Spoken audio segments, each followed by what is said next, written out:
Om Padme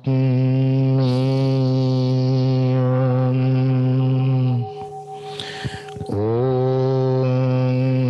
Nani Padme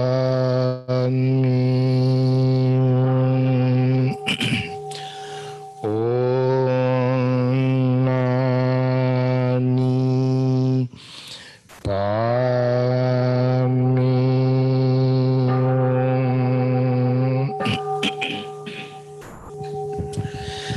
Good morning and welcome to the Sunday service. This morning we are going to meditate a few minutes. After the meditation, Steven Subodha is going to give a Dhamma talk. After the Dhamma talk, question and answer and chanting again. So right now, Chansara is going to lead the Metta meditation. Good morning to everybody. Now let's start practicing loving kindness meditation. Before that, we have to get ready. We have to prepare our body and mind for that to make it a good and healthy condition. So first, we are going to do a mindfulness breathing meditation for a minute to relax our mind and body to prepare for a loving kindness. That is what I find it easy because we need our mind to be still. So let's forget everything we experience up to now, empty everything, every experiences. And now let's breathe in and breathe out to relax for about a minute. After that, we'll do loving kindness meditation.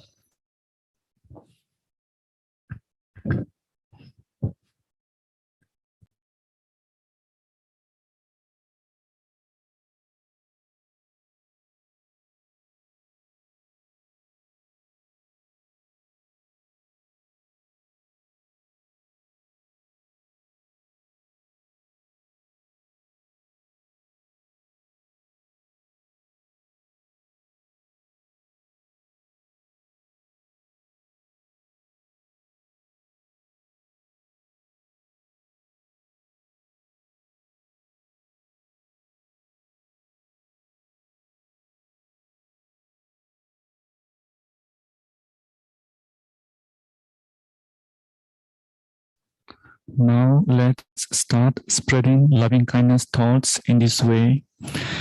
May all the living beings be physically well. May all the living beings be free from incoming disturbances. May all the living beings be mentally well. Let's continue spreading loving kindness thoughts in this way until we hear the bell sound.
Sadhu, sadhu, sadhu. Thank you, Honorable Chansara, leading the meditation. Right now, time for the Dhamma talk. Today, our speaker, Steven Subodha. Thank you, Steven, again, helping for us and for our temple and giving the Dhamma talk. So you can start your Dhamma talk right now.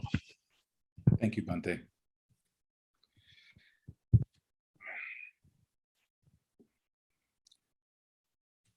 I pay homage to the Buddha.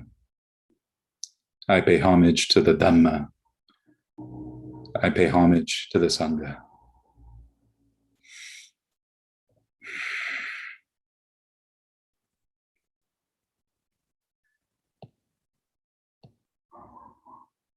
So in a few hours, I'm going to be attending a memorial service for my friend, Dean. You see, Dean passed away last year, early last year, around March. And he was a friend that I had been fairly close to, and then we had drifted for a bit, and we hadn't seen each other for a couple years in person before he passed away, and it was quite sudden. And because it was a friendship that existed on social media, and I don't really use social media that much these days anymore, it took me a couple of weeks to know he had actually passed away. And he passed right as things were shutting down due to COVID. So that's why, after all this time later, his husband, who survived him, is the one who has put together this memorial for him, and that's where I'll be today. And so because of that, I knew that I was going to be talking about death today, because how could you not? It's going to be on your mind anyway. Just go ahead and talk about it. The thing is, though, it can be very difficult to talk about death. A lot of people don't like to hear about death. We'd rather ignore it. We think of it as a very taboo thing, that if you even say it out loud, it's going to come find you, like the boogeyman. And sometimes, even when talking about death is precisely why you're there, it can still be kind of a tricky thing anyway. Last year I attended a couple death cafes. I don't know if all of you know what that is, but it's this sort of grassroots thing that people do. It's all voluntary, and anyone can do it. You can facilitate your own death cafe and schedule it on the website. The website itself is Death Cafe, and people can come together and have a frank discussion about death, talk about all the things they want to talk about death. Now, they're clear to point out on this website that it's not group therapy. People are not processing in a therapeutic way their issues with death. It's meant to be a frank discussion. But let me tell you, if you come in there as a Buddhist with a considerable amount of comfort with death, will you shut down that conversation? Now, I can't speak for all of you, but that's kind of what happened with me. Where the ones I've attended, it wasn't meant to be group therapy, but it was a lot of people commiserating. And if you come in like me with an attitude of like, well, I actually don't mind it, it's okay. Man, you can hear a pin drop. I mean, it was on Zoom and everyone was muted anyway, but I think that still, I kind of silenced everything. No one really had much to say once I said my piece about being comfortable with death. And that is a tricky thing, because the Buddhist attitude around death, at least in the early Buddhist texts and in the Theravada tradition, is this strange tension between 2 points. On the one hand, death is one of the messengers, right? We know that old age, sickness, and death are precisely the kind of things that the Buddha didn't think was all that good about life, and one of the things to be overcome. In fact, liberation and unbinding is precisely so that you can get to the undying, to a state of unborn and thus undying. No suffering, no stress, unbinding, liberation. But then on the other, because the path itself is a gradual one, there might be a few deaths along the way within this lifetime. Friends and family, acquaintances, even people you don't like all that well, they're going to pass. And then, of course, because you've been born, you will pass too. And if you subscribe to the view of rebirth, then I probably got a few more to go before liberation's attained. And so on the one hand, we seek to transcend death, but on the other, we're very much trying to have an openness around death. We're not really embracing it, but we're not really pushing it away either, right? Because aversion itself is just another form of craving. It's the craving for non-becoming, right? Or we're craving for becoming, or all the kind of things we want to push away and have in certain ways. And either way, and no matter how you cut it, it's kind of craving. So since death can be kind of tricky, I didn't really want to go about it the way I did when I went to those death cafes and talk about, well, it doesn't really bother me all that much, because I'm not really sure that's very helpful. But recently I was with some friends of mine who are Buddhists as well. And I was talking about the memorial coming up and my friend Dean. And I was also just talking about death in general. And the conversation went that way into just death in general. And this question came up: if it was possible to have a good death, what does it mean to die well? What does it mean to have a good death? And we shared some ideas, and we had some stuff that we pulled from Buddhist scriptures, some stuff from our own experiences, our own understanding of things. And I wouldn't say there was a consensus, but we were sharing some ideas. My own take is that there is absolutely a good death that we can have, a way of dying well. But I think that it's very much tied to living well. Because if death is an unavoidable part of life, that to be born is to die, then the only way to die well is to live well. And that's the stance that I took. And so that's the approach I want to take today in talking about death, not as its own thing, as this big monolithic scary thing that we often talk about it as, but talk about it as it is, as a part of life. So we might say that this is a talk about how to live and die well. And I want to frame this around a particular sutta. In the Anguttara Nikaya, there is a sutta called the Dhanna Sutta. It's Anguttara Nikaya 7.6, so it's in the grouping of sevens.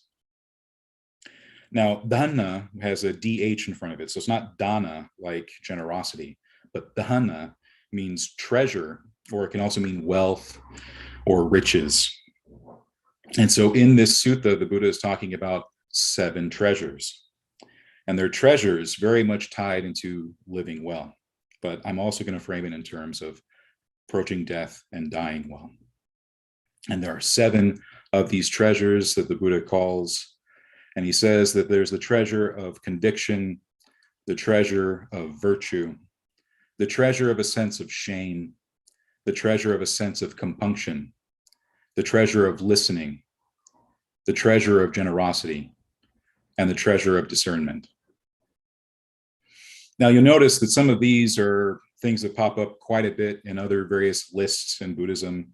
We have the whole 37 qualities, the Bodhipakya Dhamma, and a lot of those lists are groupings of the same kind of things. So we see conviction a lot, conviction being a kind of faith, but different than faith, which is why it's translated as conviction by some.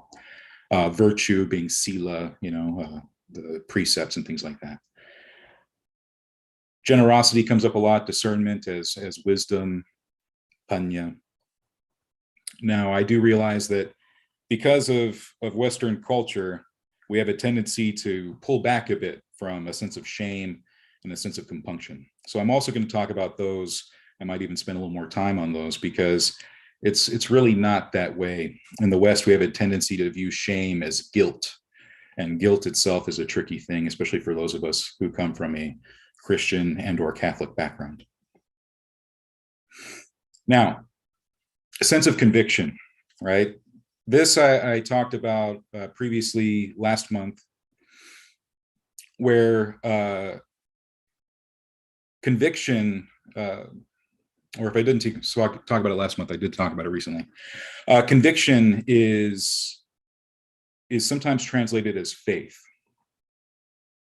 And that's something that some people can struggle with, because they think that faith means the same kind of faith that many of us went away from in Christianity or whatever Abrahamic religion or any religion where faith in deities is mandated, said to be something that one needs. Now, there is that aspect of faith or conviction that is about the Buddha as a teacher, as someone who is rightly self-awakened, rightly a Buddha, rightly a Tathagata.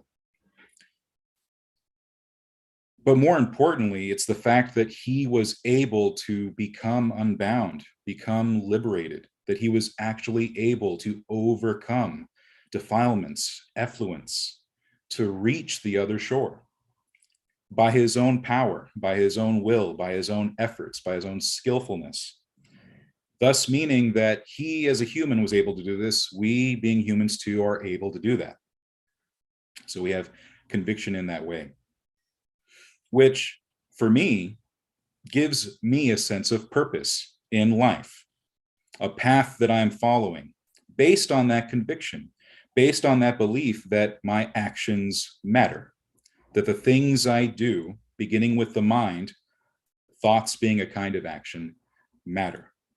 That not only is there bad that can result from my actions, but good, a lot of things that I can do for myself and others, right? That in itself, when we build that up, becomes something quite freeing on its own.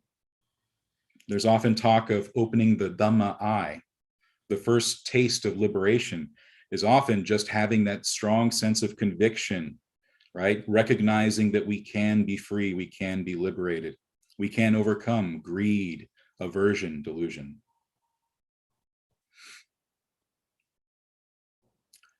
Now, we also then have virtue. And the way the Buddha talks about this is those same 5 precepts many of us are familiar with.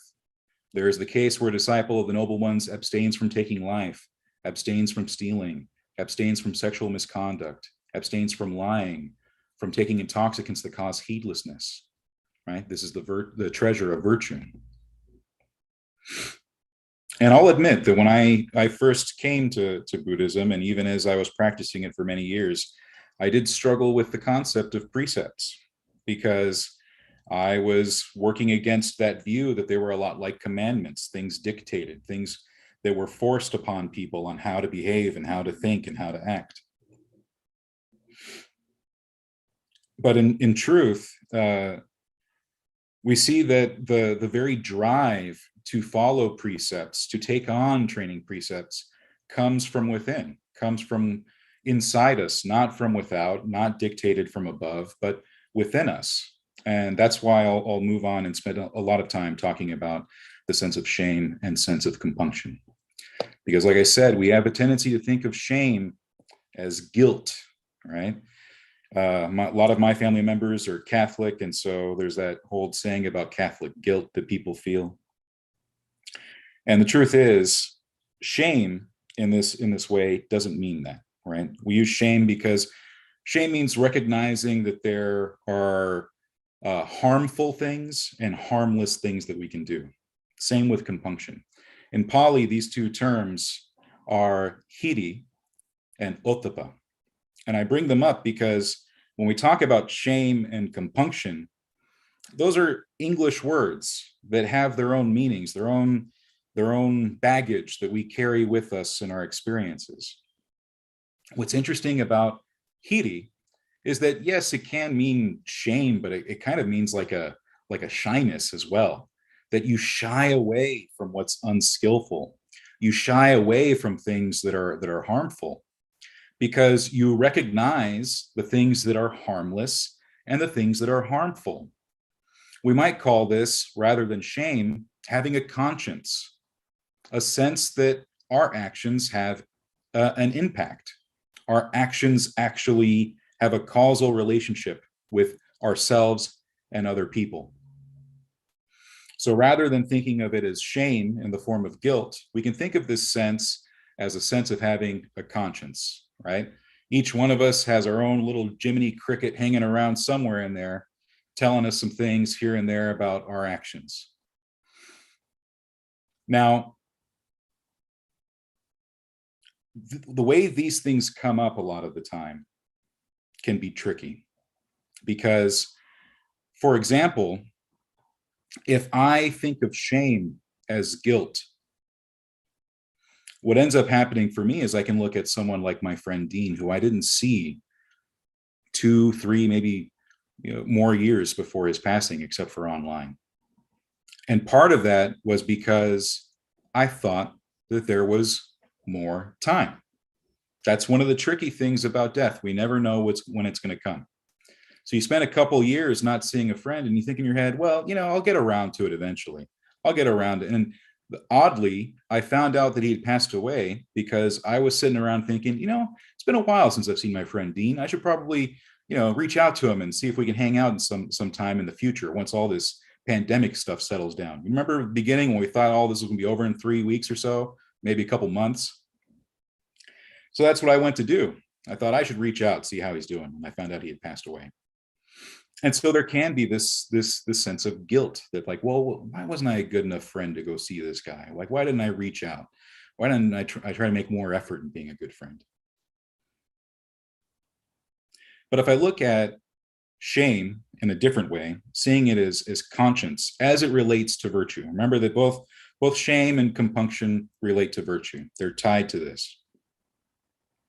What I can see is that I may not have seen Dean as often as I would have liked, seen my friend as often as I liked.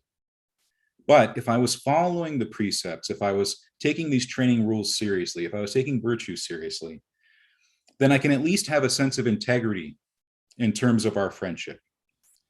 That the times I did see him, the times that I was around him, they were times when I was attempting to be skillful in thought, word, and action. And so even though I didn't know the last time I spoke to him would be the last, and I didn't know the last time I was in his presence would be the last, I can at least take some pleasure and delight in knowing that I was heedful and skillful in those interactions, right? And then we have a reason to follow the precepts beyond simply thinking of them as like a moral code put upon us, but something that we can carry into everyday life, recognizing that our actions, beginning in the mind and going outward into physical action, have the ability to be harmful or harmless, right? To be harmonizing or destructive. And that's why the Buddha broke that up into qualities of skillful and unskillful. And we can see that in that way, that we can approach those interactions we have with others in light of the impermanence of our human condition, because we don't know when someone else is going to pass away, when someone else is going to die, and we don't know when we're dying either. So we not only don't know what our last action, what our last word is going to be to someone else, we don't know what our own last actions and our last words are going to be. But if we attempt to live each moment skillfully to the best of our ability where we are right now in the path, we at least have that assurance that allows us to approach death without regret. And I think that's one of the things that catches us up, that when we look at these things, we end up regretting, right? When you look at compunction, it's something very similar to hiri, right? To this sense of shame. Compunction can be translated a few ways. Ottappa can be translated in some ways is trying to remember, because I already said concern. Concern for ourselves and others. And we can see combined together with hiri and ottappa as a sense of conscience and a sense of concern. What we're really getting at is empathy, which is far different than a sense of guilt, right? A sense of wrong that hangs over us like a shadow, but a sense of empathy that we have for other people and ourselves. What we're really getting at then is compassion, goodwill, metta, karuna, these qualities that we have, because we can see then cause and effect. We understand kamma, right? We understand the way karma works then, kamma vipaka, cause and consequence. And so our concern then is for the consequences of what we do. And together we see that we want to approach death with a mind at ease, that we understand then that we have done our best, right? And even when we have made mistakes, we've tried in some way to repair them, to live with a sense of integrity, a sense of responsibility, and who we are and what we do, right? And then I see that then as a very beautiful way, because it's important to approach it that way. You know, during the Buddha's time, as he was approaching his own death, you can read this in the sutta, the Mahaparinibbana Sutta, where the Buddha is talking to other monks, but he's also talking about himself, his own approach to death. And he reminds his monks, don't approach death with this feeling that like, oh, well, how will the Sangha survive? Who will lead the Sangha? Who's going to do all these things? I need to be here and I need to do this and I need to make, because that itself is a form of clinging. That's a form of holding on. One of the things we tell ourselves, because we all think we're the main character in our own book, is that we're too important to die, that things don't carry on after us. And if we're not there to take care of everything, well, man, how's it all going to go? Right? In fact, I'm reminded of a story where there was this woman who had stayed at a monastery for a long retreat. She had been planning on staying for a couple of weeks. And she, after only a few days, began to worry about her family. Like, oh, well, you know, I'm the one who stays home and cooks all the meals and takes care of the kids and cleans the house. How are they all going to function, you know, without me there? And, you know, this was a while back ago when that was more common for women to be the carer of the home, you know, to take care of everything like that. And so she approaches the teacher, says all these things. And then the teacher looks at her and says, well, when you're here meditating for these couple weeks, imagine you're already dead, because you'll realize that they're going to have to manage without you once you're gone anyway, right? So you might as well figure that, you know, when you're not around to take care of certain things, it'll work out. People will have to pick up the slack one way or the other. And so in terms of virtue, in terms of hiri and ottappa, these qualities of conscience and concern, what we then see is that we do the best while we've got the time to do it. We try to have concern for others, conscience for others, try to have empathy, right? Goodwill and compassion for ourselves and others. But then when it's time to go, it's time to go. We can't view ourselves as too important to die, right? Because no one is. If the Buddha wasn't too important to die, right? I think pretty much you can't count us in that category either, right? That we're going to approach it, but we want to approach it with a clear mind. We don't want to be grasping backwards because we want to think about what comes next. Now, for some of us, we might not think that there's a next. We might not think that there's actually rebirth and you might be born in a different realm, but there's a practical side to both of those. There were times when monks would minister to people who were passing away. And they would approach these people and try to nurture them, support them, help them through this tough time. And there's this one story of Sariputta who went to go visit a Brahmin. And he sits down with this Brahmin who's passing away. He's approaching death. And the Brahmin asks Sariputta, please, Sariputta, I want to go to one of the Brahma heavens. Please teach me how. And Sariputta agreeably teaches this guy how to get to the exact heaven he wants to get, right? And afterward, he feels pretty good about it. The guy passes away. He goes back to where he was staying with the Buddha, whichever vihara they were at. And the Buddha asks, oh, I know you went to go see that Brahmin who was passing away. How'd it go? And so Sariputta tells him, oh, you wanted to go to one of the Brahma heaven realms, and I taught him how. And the Buddha says, well, why would you do that? You know, you should have encouraged him for something even greater than that, something even higher than that. And so that ends up being the kind of encouragement that the Buddha would prescribe for those of us who are sitting by the bed of someone passing away, is that what we want to do is not be someone who encourages them to dig their claws into this world and want to hold on for even 30 seconds more of life, but we actually want to make it easier for them to go, to give them ease and peace of mind so that they can not go into something panicked, something with regret where like, I should have done this and I could do this, or I want to go here to this particular place. that what we find out that what we want to lead people towards and what we want to lead ourselves towards is relinquishment, letting go. And we can see that that concern that we have, that conscience we have, is also about ourselves in that regard. That we end up seeing that relinquishment actually, ironically, leads to a better happiness for us as we go about life, holding things in a lighter way. Relinquishment becomes important because it's that craving and clinging, that holding on, that resisting or wanting things to be a certain way that gets us caught up. And so the path ends up becoming much about letting go in that way.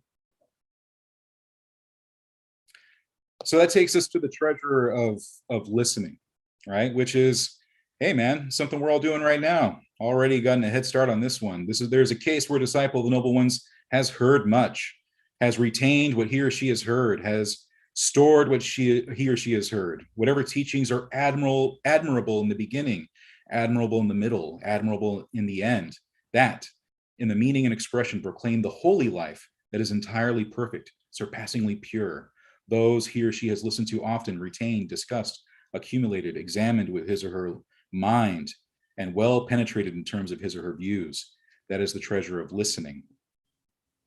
And that is also something that I attempt to do in living well and dying well, to make my life as much as possible about the Dhamma. And, oftentimes when we see someone who's like super religious about things, we tend to think of them as kind of a bummer, But I would say that following Buddhism in this way, where I do try to make as much of my life about the Dhamma as possible, and seems to be working out for me so far, seems to be working out for people around me too, right? Like my wife will tell you that Buddhist husband is the best kind of husband, right? This sort of weird monkish husband that she's got, she seems to like him just fine, right? And we do find that listening well to the Dhamma means that we're able to apply it well. The Buddha talks about the Dhamma as a kind of medicine, right? And what you do when you learn how to take a medicine is you don't just put it back on the shelf and ignore it. You don't read all the instructions, go, so that's how this medicine works, and then put it away to be covered in dust. Once you know how to take the medicine, then you take it. What that means is that when we learn the Dhamma, when we learn how to practice it, we then put it into practice, right? We do it in terms of virtue. We do it in terms of concentration. We do it in terms of wisdom or discernment, right? That's the path. And then we see how that becomes a way of living and a way of dying, following the path, because it leads to skillfulness. And you live skillfully long enough and with enough effort, what you find is that you end up reaching the goal, right? You end up finding full unbinding, liberation. And that's a worthy thing to do. It gives life purpose, which for me is important to have meaning and purpose, because that means then that death has meaning and purpose for me in that regard. Okay, so the last two, generosity and discernment, right? Well, these are for me combined because we don't want to have what's called dummy generosity or stupid generosity, right? Where you just give everything away willy-nilly. Before you know it, you're walking down the street in your boxers, don't even know where your wallet is, and you gave your car to someone and you're just walking around hoping to find a bus that'll let you in with just your boxers. You don't want to approach it that way either, right? Generosity and discernment have to be combined together. So we have wise generosity, wise giving, wise gifting, wise ways of helping others, right? The Buddha talks about generosity as being magnanimous, responsive to requests, delighting in the distribution of alms and so on. So what that means is that we don't have to really seek out more ways of giving. We're not in a process of bloodletting, just bleeding ourselves dry. But what we do is leave ourselves open to the possibility to help others, to help ourselves, to see how we could do good in the world. And that ends up being a good way of being generous, right? And that's coupled with discernment, which discernment itself can be translated as wisdom, but wisdom sometimes seems too airy. It's kind of like, what are we trying to be? Gandalf, open up some book with spells and stuff, trying to get real penetrating gnosis and stuff like that. But discernment is something that we've all got. It's the ability to look at things and analyze them, to have directed thought and evaluation towards what we grasp in our mind with mindfulness and concentration. And the Buddha talks about it this way. There's the case where a disciple of the noble ones is discerning, endowed with discernment of arising and passing away, noble, penetrating, leading to the right ending of stress. This is called the treasure of discernment. So what the Buddha is getting at is our ability to discern in all moments, all instances, in terms of our actions, the Four Noble Truths, to recognize stress and suffering, to abandon its causes, right? To realize the cessation of suffering and to develop the path that leads to that cessation. That's how we really, truly discern arising and passing away, the kind that leads to the right ending of stress. So looking at all these treasures together, these 7 treasures, I see for myself a way of living well and dying well. And sure enough, no matter how you cut it, what we're really talking about at the end of the day is the Noble Eightfold Path. This is just another way of looking at it, those same things that we're trying to develop. And this is the way the Buddha talks about it. He ends with a series of verses, poetry, right? A song. The treasure of conviction, the treasure of virtue, the treasure of a sense of shame and compunction, the treasure of listening, generosity, and discernment as the 7th treasure. Whoever, man or woman, has these treasures is said not to be poor, has not lived in vain. So conviction and virtue, faith and Dhamma vision should be cultivated by the intelligent, remembering the Buddha's instruction.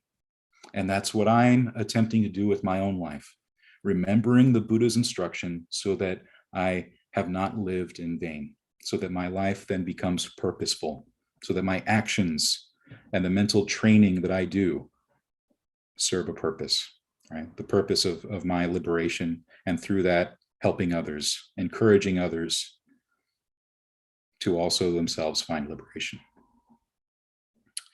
So I'm going to end this talk here. I'm going to dedicate the merit of this talk to my friend Dean, wherever he may be. Hopefully it assists him in his journey, wherever that is. Thank you for listening. And if you have any questions or comments, please feel free to share. Thank you.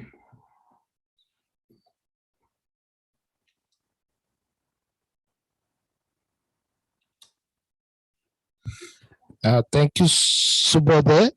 If you have any question, you can ask right now.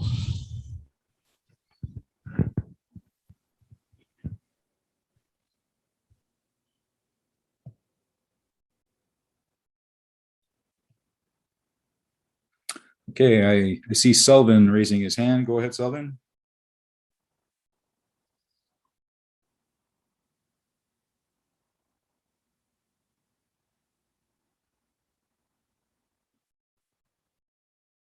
I don't think I'm hearing you, Selvin. Yeah.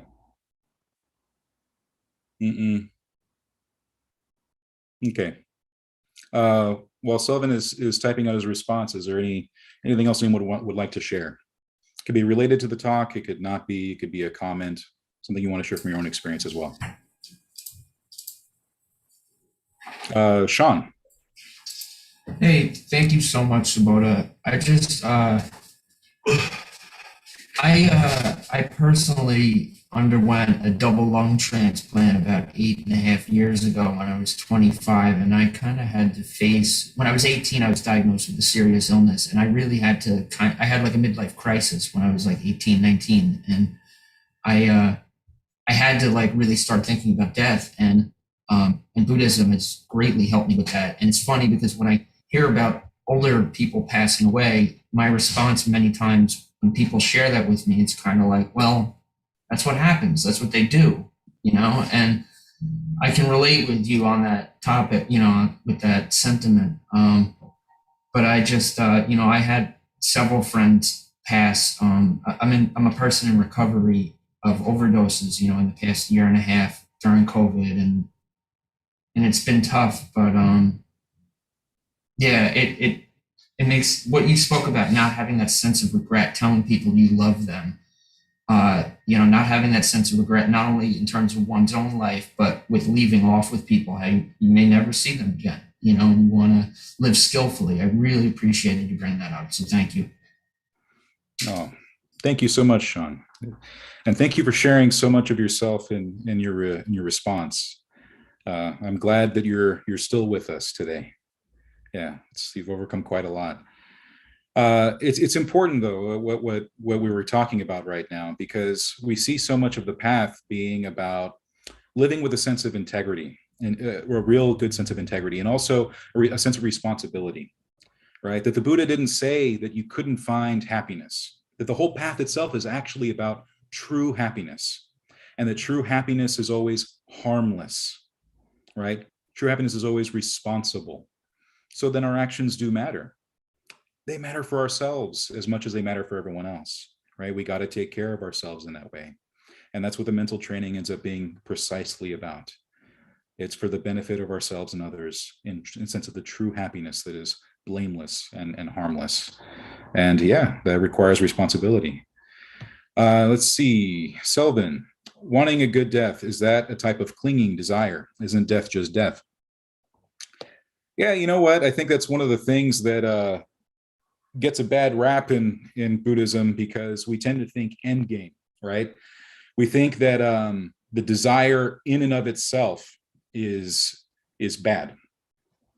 And what I've seen in reading early Buddhist texts within the Pali Canon, within various strains of the Theravada tradition as well, is that as we go through this gradual path, what we end up doing is going up a ladder of sorts in terms of desire, right? To reach the next rung, you got to let go of the last one. So we can think of this as we have these crude desires, you know, like sensual desire and things like that, all these kind of crude kind of cravings and clingings that we have. And what we do is we habituate the mind towards different types of clinging as we go, different types of desire. And so in this way, what we find is a wholesome desire.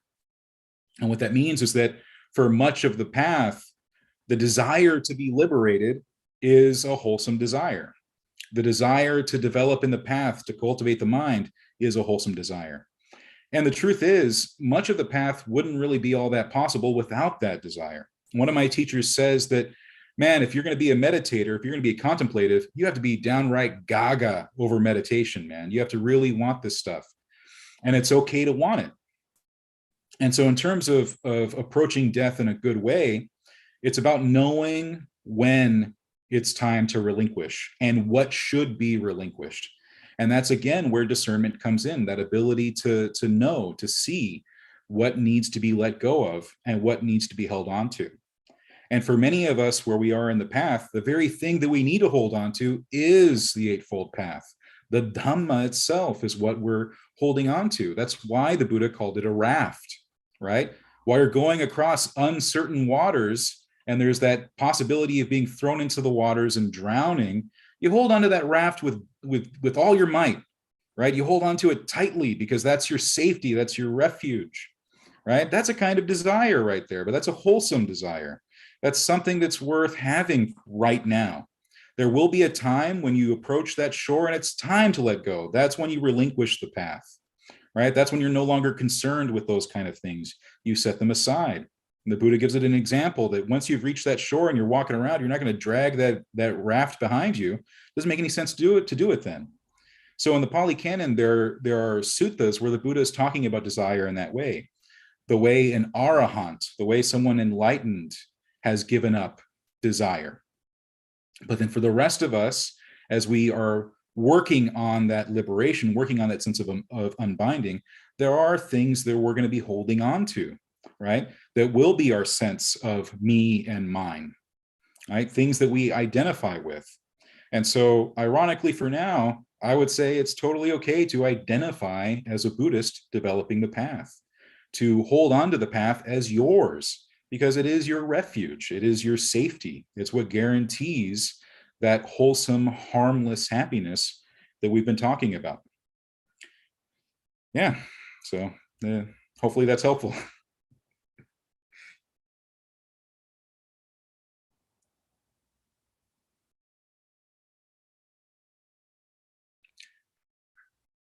So let me take a look at this. Not so much about good death, desire being wholesome, rather at the end pursuing good death.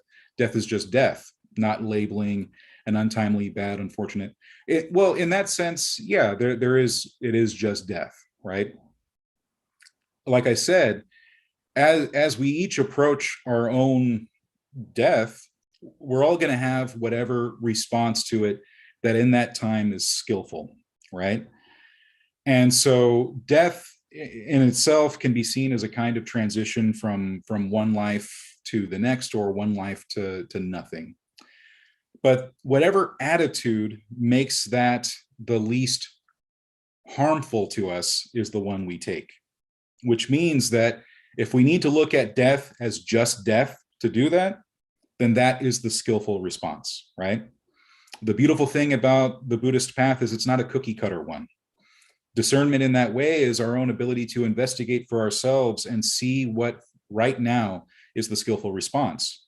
Because the entire Bodhipakya Dhamma, those 37 qualities, are our tool belt. We got a lot of tools. And one of those tools for us might be very well looking at death as just death, if that's what helps us to not cling and not crave, to abandon unwholesome desire.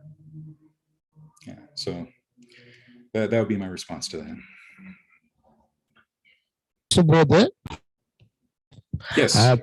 Thank you, Subodha, again. It's a great talk. So hope to see you soon one day again. Right now we're going to chant the page 4 and page 10. By the way, next coming Sunday, the one of the Sri Lankan visiting monks who's in Anaheim temple right now, he's going to give a talk. His name is Bante Tissa. Anyway, we will announce our web page. Thank you again for everybody. We'll chant right now. Namo tassa bhagavato arahato samma sambuddhassa. Namo tassa bhagavato arahato samma sambuddhassa. Namo tassa bhagavato arahato samma sambuddhassa. Buddham saranam gacchami. Dhammam saranam gacchami. Sangham saranam gacchami. Sentient beings are numberless. I vow to save them all. Deluding passions are inexhaustible. I vow to end them all. Dharma gates are limitless. I vow to study them all. Buddha's way is supreme. I vow to attain it. May suffering ones be suffering free, and the fear-struck fearless be. May the grieving shed all grief, and the sick find help to live. May all merit be extended to everyone, that we, together with all beings, may gain Buddha's way. Om Mani Padme.